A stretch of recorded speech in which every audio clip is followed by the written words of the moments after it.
चलिए बच्चों, ये है हमारा पहला क्वेश्चन।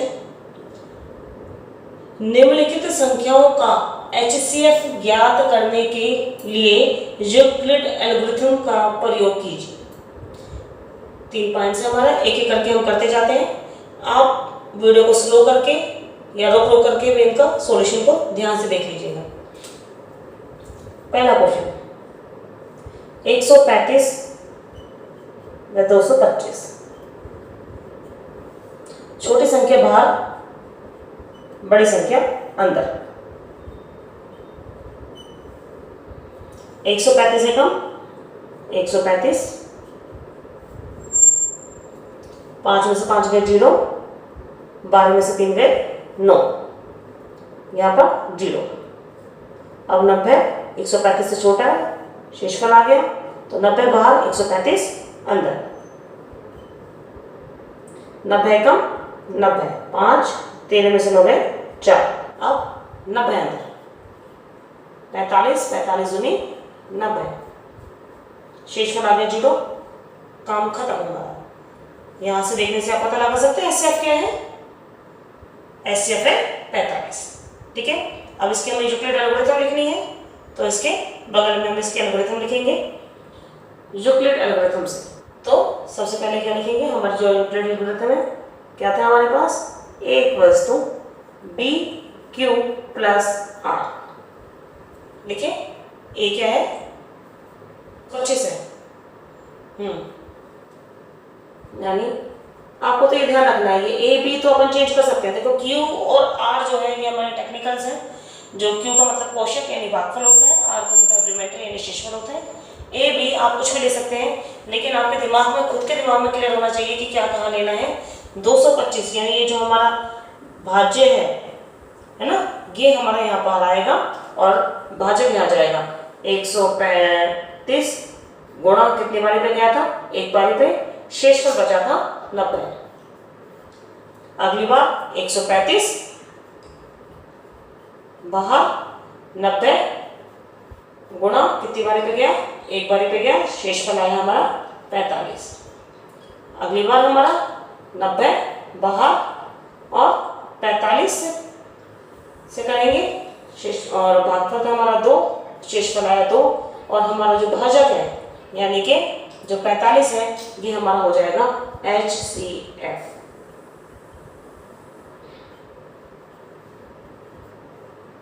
ठीक है बेटा, लिखते समय हमें देखें इस तरह से हमारी सीढ़ी बननी चाहिए बनते समय।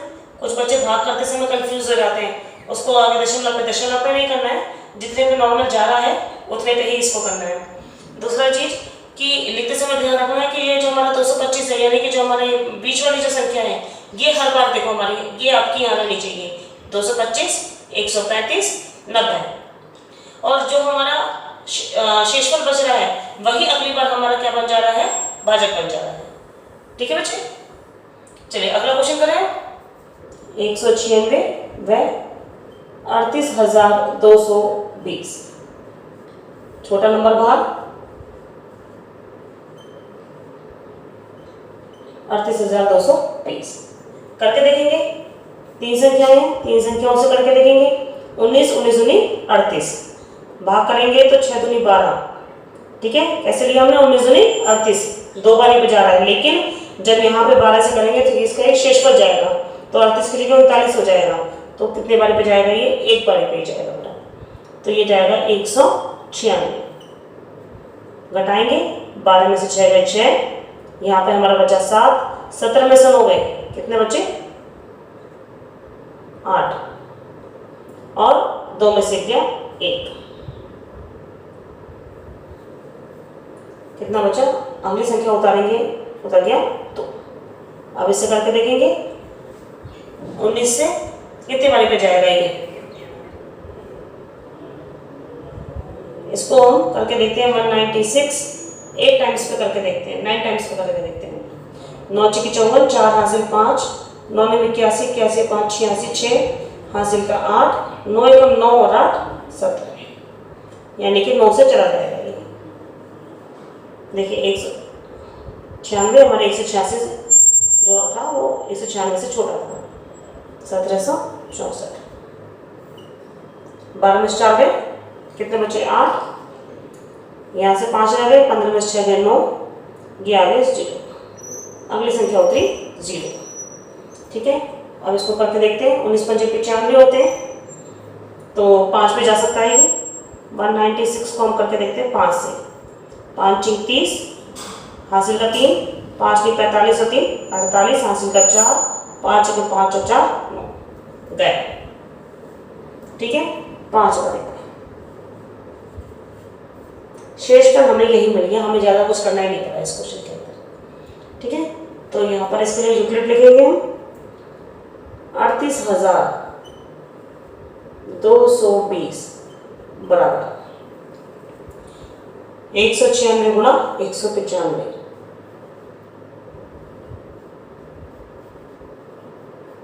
प्लस शेषफल क्या है। तो हमारे पास HCF क्या हो गया, जो हमारा भाजक है, यानी कि HCF बराबर 196।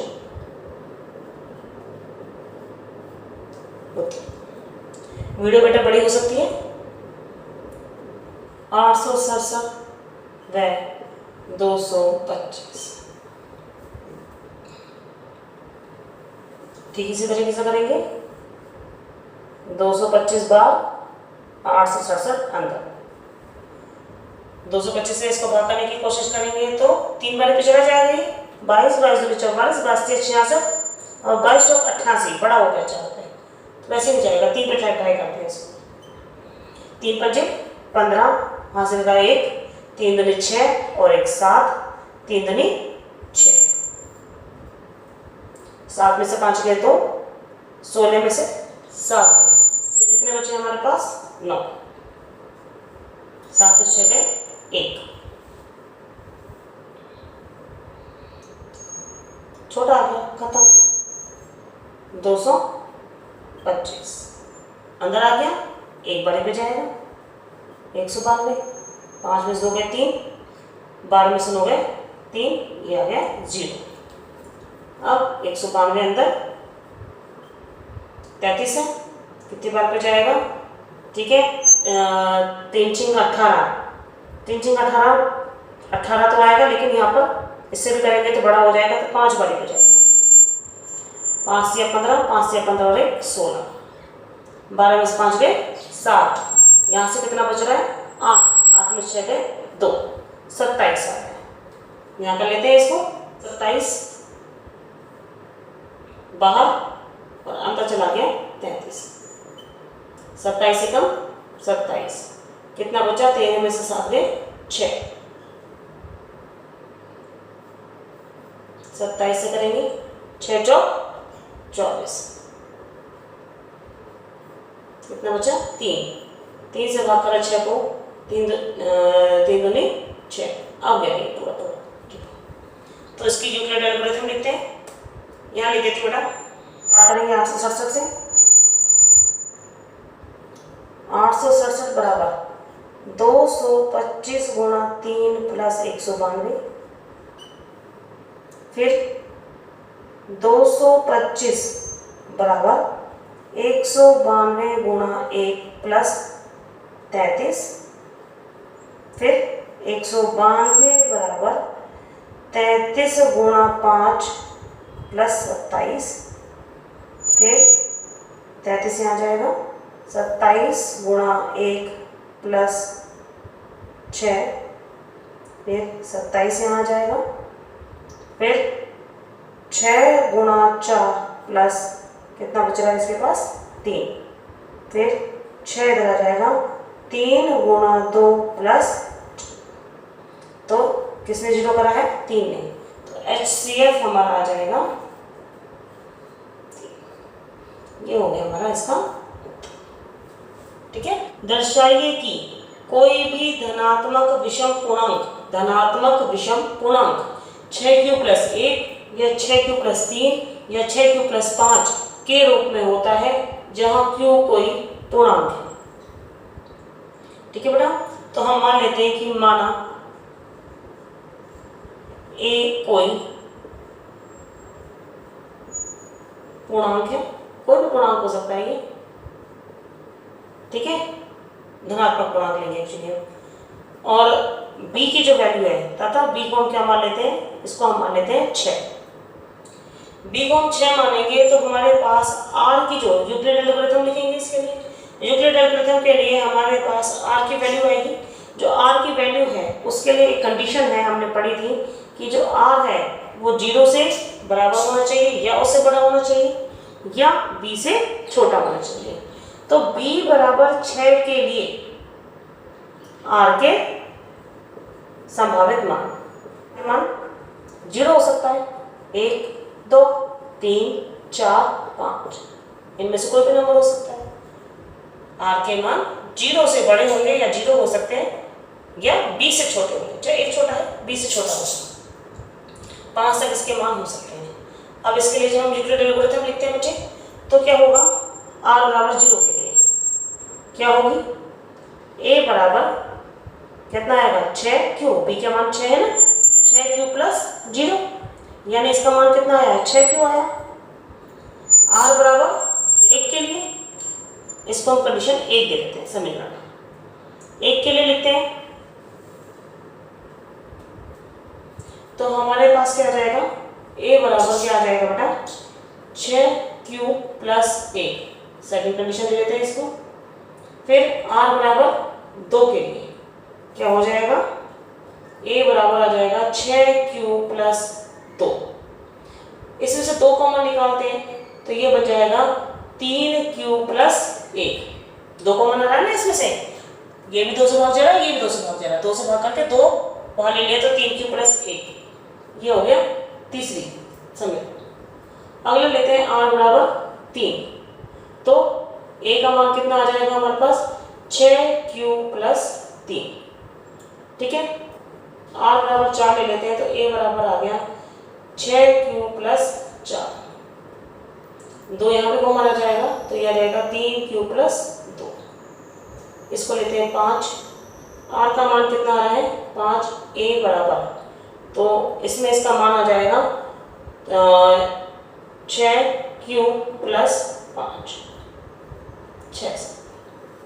और बेटा इसमें ध्यान दीजिए, हमने हर r के लिए संभावित जितने भी मान है वो लिखेंगे।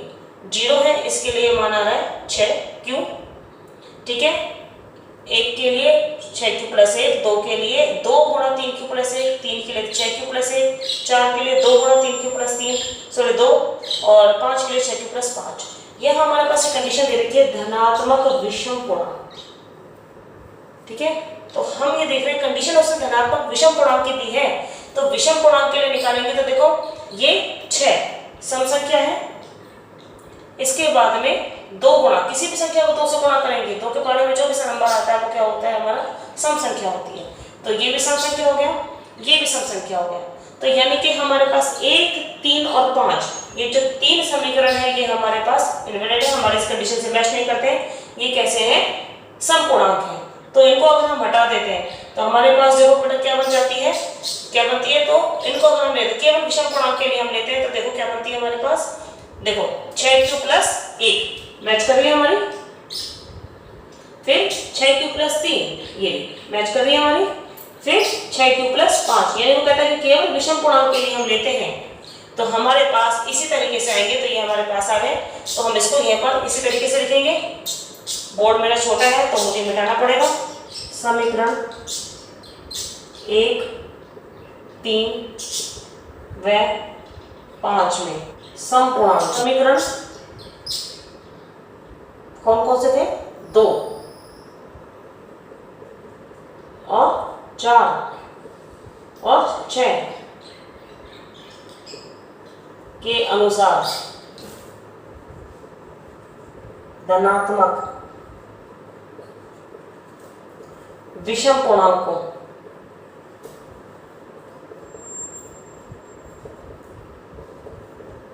किसके रूप में लिखा जा सकता है, 6q plus 1, 6q plus 3, 6q plus 5 के रूप में इति सिद्ध।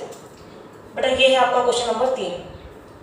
किसी परेड में 616 सदस्यों वाली सेना की टुकड़ी को 32 सदस्यों वाले एक आर्मी बैंड के पीछे मार्च करना है। दोनों समूहों में समान संख्या वाले स्तंभों में मार्च करना है। उन स्तंभों की अधिकतम संख्या क्या है जिसमें वो मार्च कर सकते हैं। इसमें क्या है कि एक परेड है, यानी कि आपकी परेड होनी है जिसमें एक सेना की टुकड़ी है जिसमें 6 से 16 सदस्य हैं। एक आर्मी का बैंड है जिसमें कितने सदस्य हैं, 32 सदस्य हैं। इनको समान स्तंभों को मतलब समान लाइनों में, ऐसे इस तरह से समान लाइनों में इनको चलना है।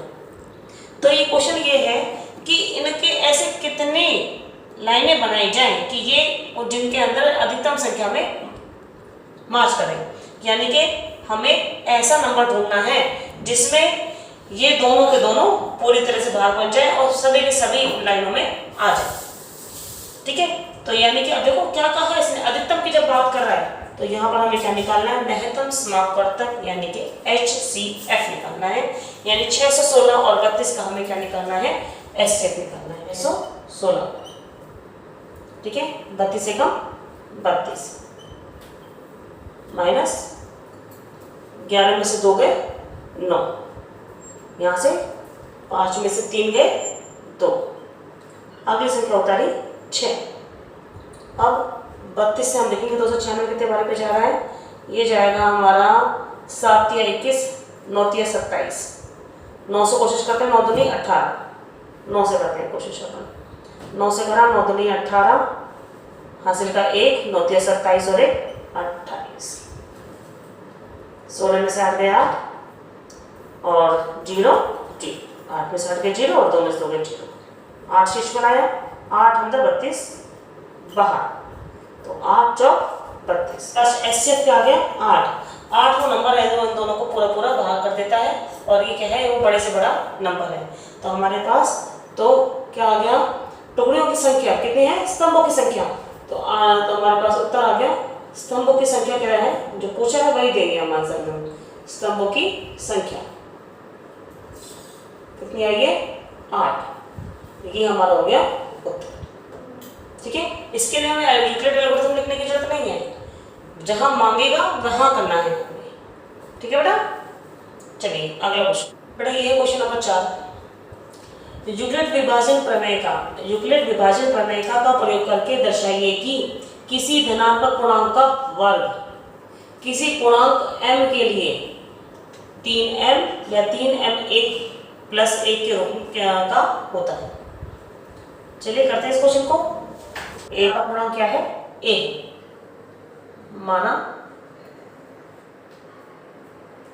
a कोई धनात्मक पूर्णांक है, जो b है वो क्या है, वो हमारा कितना है 3। जब b हमारा 3 है तो इसके लिए हम r की वैल्यू निकालेंगे। ठीक है, r के संभावित मान, तो r के संभावित मान 3 से 1 छोटा तक होते हैं, 0 1 2।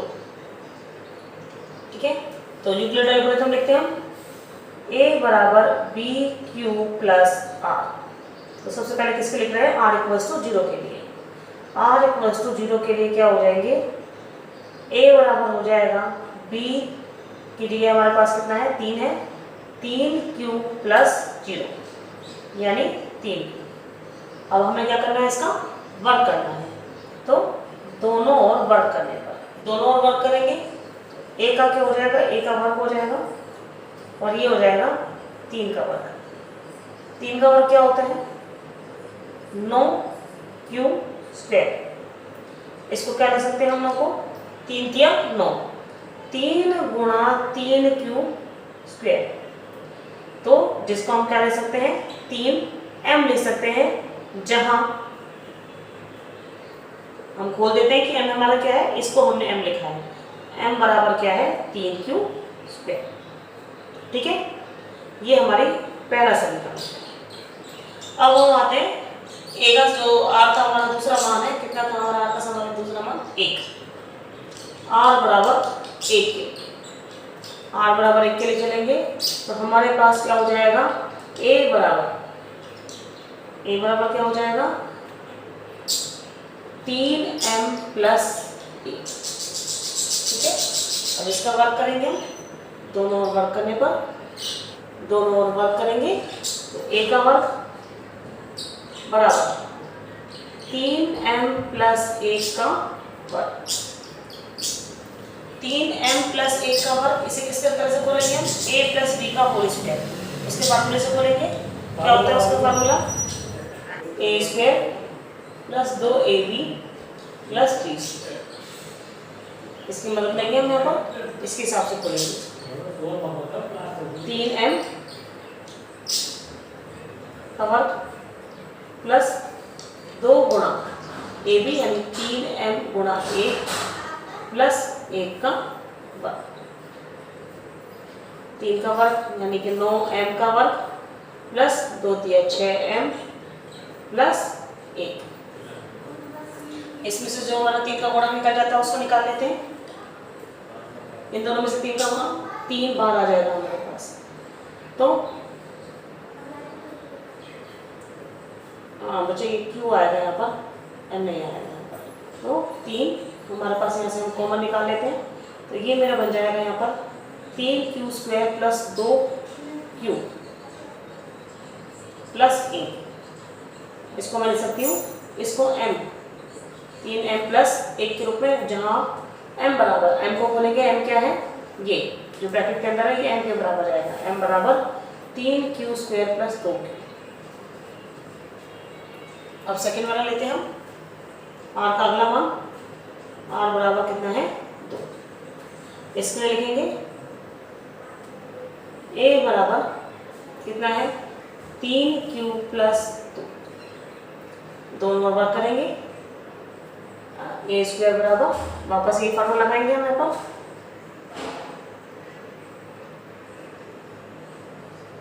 तीन का वर्ग यानी कि 9q का स्क्वायर, 3 दूनी 6 दूनी 12, 2ab है तो 2 गुणा 3q यानी 2 तिया 6q गुणा 2 6 दूनी 12q प्लस 2 का वर्ग यानी कि 4। ये हमारी सेकंड इक्वेशन थी। यहाँ पे हमारी जो फर्स्ट इक्वेशन थी वो मैं लिख देती हूँ, यहाँ लिख देती हूँ उसको फर्स्ट इक्वेशन को वापस से, कि हमारा क्या बना था, a स्क्वायर बराबर 3m बना था, इसको हमने पहले देखेंगे हम। ये जो 4 है इसके हम टुकड़े कर देंगे, ये 9q square plus 12q plus 4 को ऐसे लिख लेंगे हम 3 प्लस 1, 4 के 2 टुकड़े कर दिए। अब ये पूरा का पूरा 3 के टुकड़े में हो जाएगा, 3 के बाहर निकालेंगे तो आ जाएगा 3q स्क्वायर प्लस 3 चौक 12 q प्लस 3 एकम 3 प्लस 1। इस पूरी संख्या को हम क्या लिख देंगे m, जहाँ m बराबर क्या है 3q square plus 4q plus 1। अब आपने देखा कि ये हमारे पास समीकरण हो गया 3, कि a स्क्वायर को 3m प्लस 1 और अगला भी हमारा 3m प्लस 1, यानी हमारा सिद्ध हो गया कि किसी भी धनात्मक पूर्णांक का जो वर्ग होता है किसी पूर्णांक m के लिए वो 3m और 3m प्लस 1 के रूप में लिखा जा सकता है। तो लिखेंगे आता है समीकरण 1, 2 व 3 से सिद्ध होता है कि किसी धनात्मक पूर्णांक का वर्ग किसी पूर्णांक m के लिए का वर्ग 3m प्लस 1 के रूप का होता है।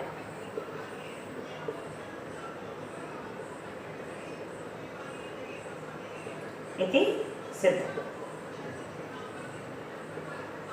हेंस ग्रुप पे लिख सकते हैं आप, दोनों में से कुछ भी एक लिख सकते हैं। बेटा ये है आपका क्वेश्चन नंबर 5। यूक्लिड विभाजन प्रमेय का प्रयोग करके दर्शाइए कि किसी धनात्मक पूर्णांक का घन 9m प्लस 1 या 9m प्लस 8 के रूप का होता है। यहाँ भी इसी तरीके से हम मान के चल लेते हैं कि a बराबर क्या है, कि a कोई हमारा माना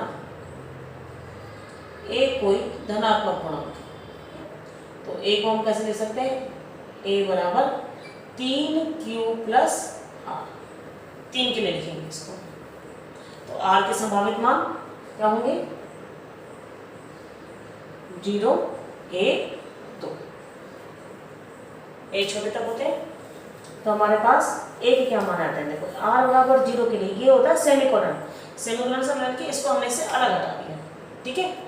तो a बराबर हो जाएगा 3q प्लस q, यानी कि 3q। अब हमारे पास क्या था, किसी धनात्मक पूर्णांक का घन, यानी इसका हमें घन करना है। तो दोनों और घन करने पर एक क्यूब बराबर आ जाता है हमारा 3q का घन।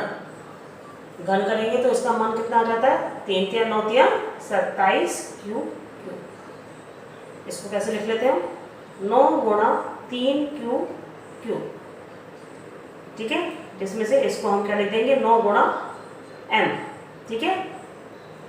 जहां m जो है वो क्या है 3q क्यू। एक लेते हैं, r बराबर 8 लेंगे तो आ जाएगा 3q प्लस 1।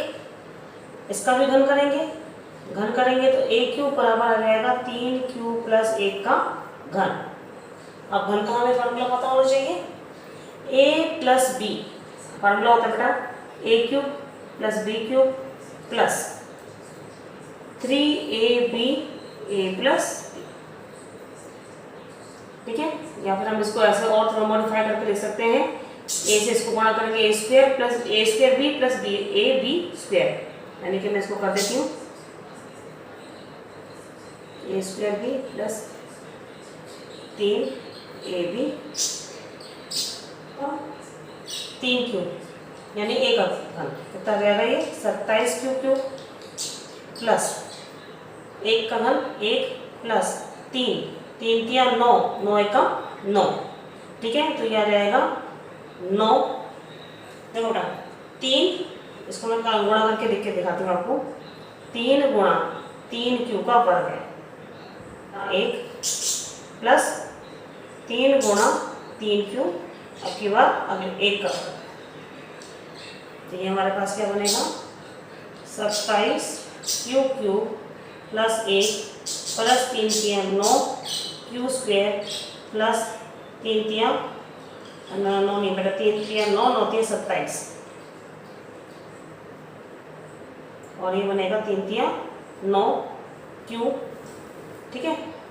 अब इसका क्या करते हैं हम, इसको करेंगे तो यहाँ से देखो 9 9 9 सामने से कॉमन निकल रहा है, तो इसमें से 9 कॉमन निकाल लेते हैं। 9 कॉमन निकालेंगे तो ये आ जाएगा 27 में से 9 3 27 9q³ 3q प्लस यहाँ से निकालेंगे 3q स्क्वायर आ जाएगा, यहाँ से निकालेंगे तो प्लस q आ जाएगा और पीछे मत। इसको हम क्या लिख देंगे 9m प्लस 1, जहाँ m बराबर क्या है, ये ब्रैकेट वाला सारा 3q³ plus 3q square plus q। अगला करते हैं r बराबर 2 के लिए, a बराबर आ जाता है हमारे पास 3q प्लस 2। इसका घन करेंगे ऐसे, a का घन बराबर 3q प्लस 2 का घन।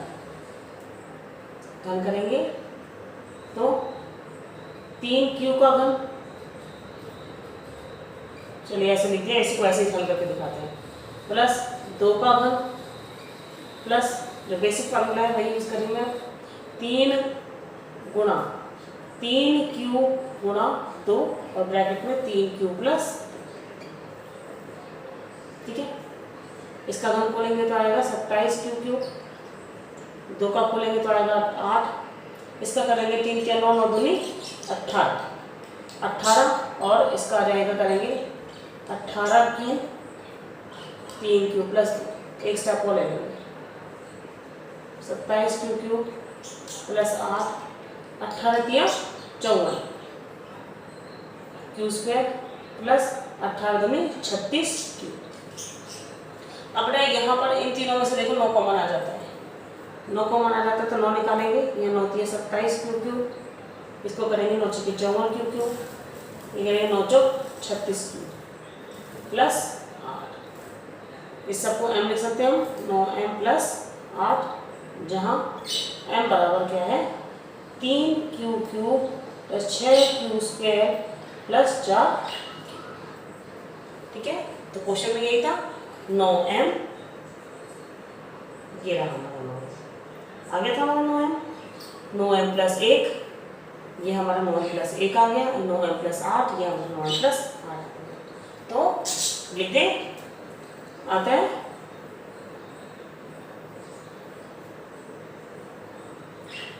धनात्मक पूर्णांक का घन किसी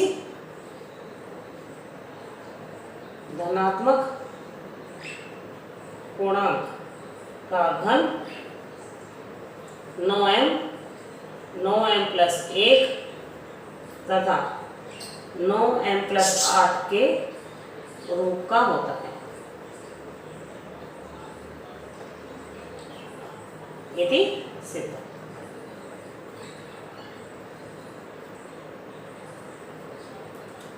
बेटा ये हो गई आपकी 1.1 पूरी। आशा करती हूँ आपको समझ में आई होगी और वीडियो को आप स्लो करके भी आप समझ सकते हो, ठीक है। अपने कमेंट्स जरूर दीजिएगा, मेरे चैनल को लाइक कीजिए, सब्सक्राइब कीजिए और शेयर कीजिए। धन्यवाद।